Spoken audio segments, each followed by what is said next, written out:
I need I need to talk to whoever's in charge of Marvel. Kevin Feige. Kevin Feige, I don't have a podcast.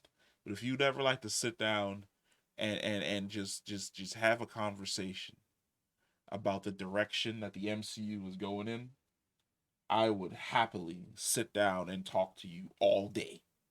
Because there is no way that someone at the MCU sat down and saw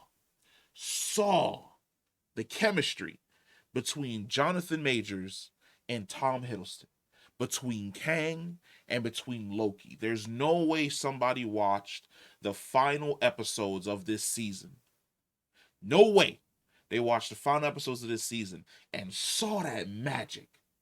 And it saw the tension and just knew the multiverse saga needs to be about this Loki and Kang.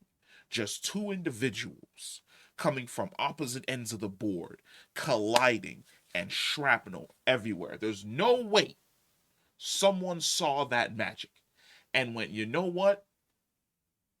We're gonna kill off the first Kang in an Ant-Man movie. There's no way. There's no way. Because people have been shitting on you for the last 2-3 years. Because there's been an oversaturation of the market. We believe beyond a shadow of a doubt that you had lost a step. That you couldn't create the wonders and the magic. That you couldn't leave our jaws on the floor. We felt as though you were no longer the Marvel that we knew. And then out of absolutely nowhere, you gave me this finale. And this finale is fantastic. I really don't give a shit what anybody has to say anymore in regards to this. It's my opinion. Season 1 and 2 of Loki combined are is the greatest piece of content we've received from Marvel since Endgame. I honestly and truly believe that the multiverse saga should have been a war. Not even a war. The main protagonist should have been this Loki. And it should have been him versus either Prime Kang or He Who Remains Kang. And it should have been their contention and their war.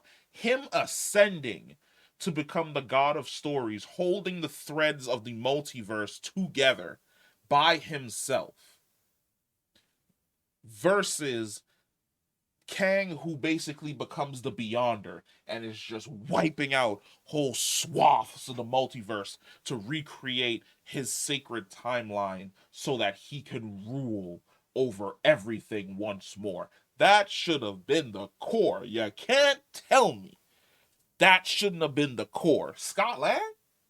Ant-Man? You think you finna fight me with a bunch of ants? No. No. The MCU needed direction.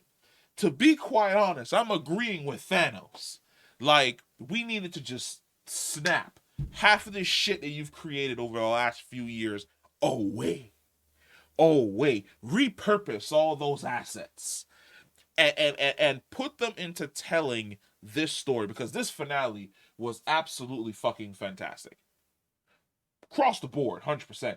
This finale was fantastic. From the quantum leaping of Loki jumping into multiple different points in his timeline, him spending centuries learning the intricacies of this technology, only to have it fail. Him going even further back to the end of season 1, seeing He Who Remains Kang again, interacting with Sylvie, trying to stop her, failing, having He Who Remains finally stop pretending because he knew the entire time, which is such a beautiful fucking interaction between the both of them. Absolutely great. The second that he gave up the jig and was like, yo, so when are we actually gonna like sit down and have a conversation here? Like, how many times am I gonna have to pretend that you haven't been running this back? It's basically any type of manhwa you've ever read about a character becoming a player or a character reincarnating. It's the equivalent of discovering that every single time your character dies and starts over at level one, someone else is also dying and restarting over at level one right with you. So you're not on this journey by yourself, but that person is basically watching every single move that you make, because it's like he said, I paved the road. Every single decision that you've made could have either led to A, B, C, or D. Either A, Sylvie kills me, the multiverse unravels, it implodes, and then it reconstitutes the sacred timeline and puts me back in place. Or B, you stop Sylvie and you become the new He Who Remains, and eventually a variant of me is gonna show up and depose you and end up right back on the throne. Or C, you and Sylvie rule this together, and eventually the boogeyman, He Who Remains that I am, I show up and I take over. Or D, you find a way to somehow get this thing to work, the loom to work, and I still show up later on, wipe everything, and take back over. Love it. Love it. Multiple fucking layers to this character that should be at the forefront of the MCU. Jonathan Majors, every single time he shows up, that man is just he eating. He is just he is giving you that A1 acting that I'm just like, yeah, there is in no way, shape, or form did any executive walk into the room and went, oh my God, Jonathan Majors is the issue. It's not our oversaturation of the market. It's not the fact that we're no longer writing compelling stories.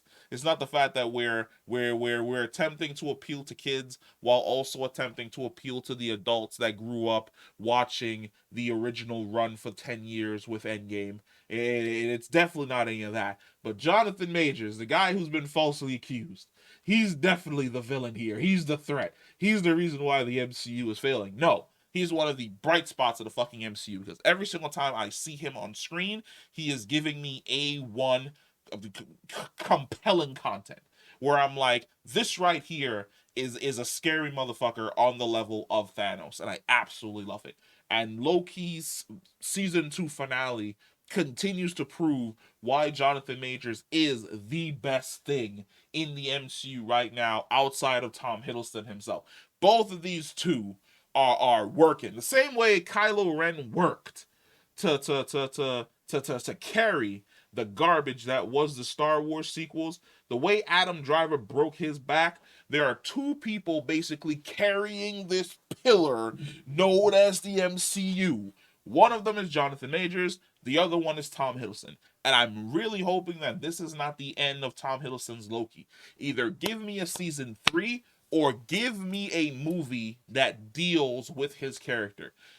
Secret Wars.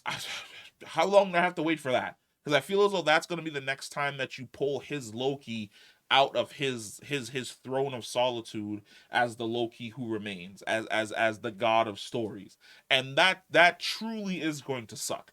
I would love to see Owen, and this is how the MCU should have been set up. It should have been off the back of this season finale with Loki. It should have been Loki sending Mobius out there to basically recruit different heroes from different timelines to team up in an event in hopes of taking out Kang, and then recruiting the entirety of the 616 hero community to go up against Kang in Kang Dynasty, or while the Kang Dynasty situation is happening with the 616 heroes, he's working in the backgrounds in all these different movies, just picking up different heroes from across the multiverse to pull them into Secret Wars to help them defeat whatever type of villain is supposed to be there. That is what we needed, because when my man ascended to that throne, I was locked in. I was like, I want to know the rest of his story. I want to be on his fucking journey. I don't care about anything else that's going on inside of the MCU. This is one hell of a finale. Because I came back from watching the Marvels, and it was decent. And I'm here to tell you right now, the Marvels did not get me as hyped as this season finale did. I'm hoping that we get another season of Loki. I'm okay if they choose not to give it to us, and then they decide to sprinkle some breadcrumbs in the upcoming movies that he's kind of in the background doing some stuff. I'm there for that. But God, the MCU should have just been these two people going head to head from the beginning, and I would have absolutely fucking loved it. But we've reached the end of the video. Comment down below. Let me know what you thought about the finale of Loki. Let me know what you think about the direction the MCU is currently going in right now. And I'll catch you in the next one. Peace.